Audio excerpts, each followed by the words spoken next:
And still on matter security, for roughly 2 to 3 days, the headlines across mainstream local media ranged from happenings at Riverside to hospitals and Chiromofin Ropala, where the deceased were laid, through allegations of activity of the attackers and hostages, to later horrifying and saddening reports of survivors and families of the deceased.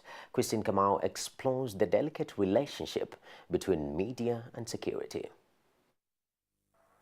Kenyans watched minute details of the terror attack at Dusit D2, and over again the thin line between right to information and right to security was crossed.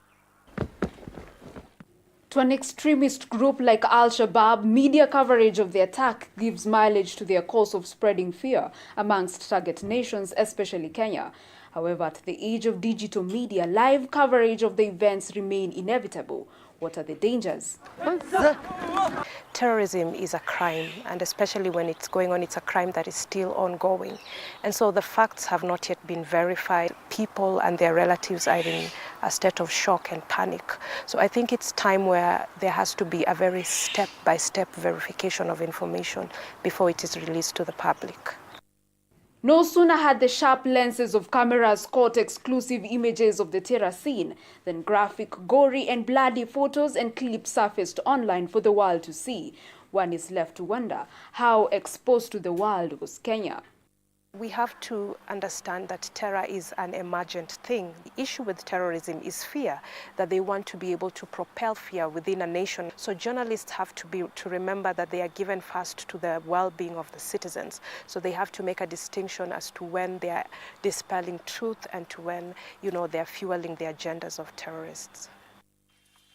What is the role of media in terrorism coverage? Journalists have a higher calling. And higher calling requires of them to be very objective and sometimes to recollect themselves. You cannot show pictures that cause emotions, pictures that cause fear, pictures of victims or relatives of those that have been affected or have been killed or have been maimed. According to MCK's Handbook on Reporting Terrorism, the journalist must stay calm, clear and accurate and be compassionate. There must be decency and human respect. Families must be informed before their deceased relatives' names are released to the public. Choose language that does not sensualize. How does one balance between showing reality and respecting humanity? You must remain objective. You must be governed by ethical conduct, and your work must always be substantiative, and your work must always be background checking. Your work must be context, moderation, and balancing between the right of people to know and privacy and taking care of people's emotions is very important in journalism.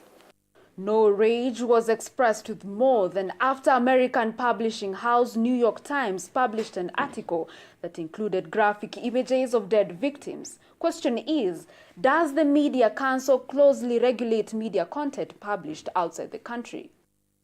A public reprimand, a demand for apology, a demand for retraction. We could suspend there is a disciplinary hearing.